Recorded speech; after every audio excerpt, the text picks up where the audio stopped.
Eurosatory, d'abord, c'est un salon qui revêt quand même une importance un peu particulière pour les acteurs de la défense en France, mais plus en général à l'international. Nous sommes, comme vous savez, un groupe international, donc présent partout dans le monde, et nous proposons des solutions de production, donc de manufacturing, qui permettent idéalement à tout acteur qui produit quelque chose d'améliorer la qualité et aussi la quantité de sa production. Dans ce sens-là, ce qu'on va exposer à Eurosatory, c'est les parties de notre gamme, les produits de notre gamme, qui collent le plus avec les besoins de la défense. On aura donc des pièces de fabrication additive, donc fabriquées avec nos machines comme celle que vous voyez derrière moi, donc la Renishaw 500 Ultra. Donc la fabrication additive, elle est très importante parce qu'elle permet de produire des pièces qui sont clés pour certains dispositifs à très haute technologie, surtout assez légers, donc souvent pour des applications aérospatiales, des composants vitaux et essentiels, justement pour ce type d'activité. La fabrication additive aussi peut permettre de fabriquer rapidement, par exemple, des pièces de rechange. Si vous avez, par exemple, un véhicule qui tombe en panne. L'autre chose qu'on va exposer, c'est ce qu'on appelle des codeurs de position. Donc, des choses qui permettent concrètement de mesurer avec précision le mouvement tout au long d'un axe linéaire ou de rotation autour justement d'un axe de rotation.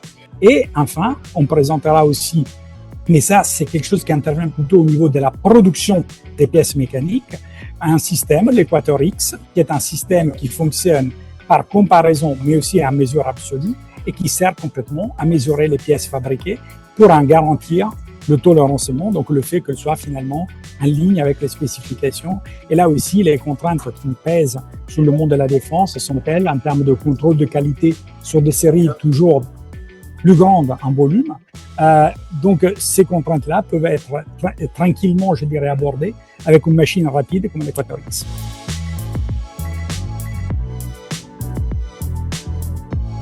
La question codeur, si vous voulez, se pose naturellement quand vous avez effectivement tout simplement à pointer dans une direction, par exemple. Du moment où vous avez un système quelconque qui doit donc se positionner avec beaucoup de précision pour garantir à une distance même assez longue d'avoir visé correctement, c'est là il est possible seulement si votre codeur, au départ, celui qui est intégré dans le système de pointage, connaît donc une précision évidemment supérieure et idéalement aussi une résolution, donc la capacité d'aller définir des angles ou des déplacements le plus petits possible pour que vous puissiez effectivement effectuer par exemple un tir justement précis, à une distance qui peut être de plusieurs dizaines de kilomètres par exemple. Vous comprenez? Donc une petite erreur au départ, ça devient une grande erreur à l'arrivée parce que vous avez un bras de levier qui est la distance qui fait que finalement, il faut être très précis au départ pour arriver au bon endroit. L'autre chose à laquelle vous pouvez penser, effectivement, c'est tout ce qui est en mode défense, protection, par exemple, même de vos frontières. Souvent, vous avez des caméras, c'est ce qu'on appelle des pan and tilt, donc des caméras qui font du panorama, donc à 360 degrés, mais aussi du tilt, haut, bas, haut. Et ces caméras-là vous permettent de surveiller, par exemple, voilà, on peut penser à par exemple, une frontière, à quelques mètres, aux dizaines de mètres, aux centaines de mètres de frontières. Et là aussi, vous avez besoin de caméras de précision qui sont capables de regarder au bon endroit, au bon moment. Donc là aussi, comment vous allez positionner la caméra? Vous le faites évidemment avec un codeur.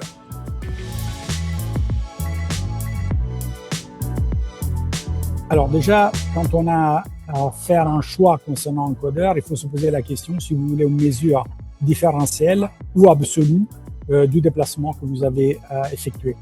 Souvent, le système plus avancé demande ce qu'on appelle de codeur absolu, donc avec une mémoire de la position d'origine, chose qui permet au système de se repositionner au même zéro du départ. Un codeur relatif différentiel, il vous dit tout simplement de combien vous vous êtes déplacé par rapport au point de départ, mais il ne vous permet pas, en cas d'arrêt du système, de revenir à ce point de départ. Donc déjà, vous avez ce choix à faire. Évidemment, un codeur absolu, il est plus cher, mais il permet de faire plus.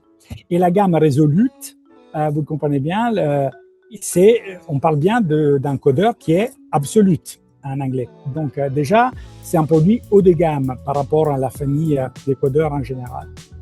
Pourquoi la version UHV, donc Ultra High Vacuum? Tout simplement parce que vous comprenez bien qu'aujourd'hui, de plus en plus d'applications scientifiques, mais aussi effectivement militaires et plus en général aérospatiales, font que certains composants se déplacent dans l'espace.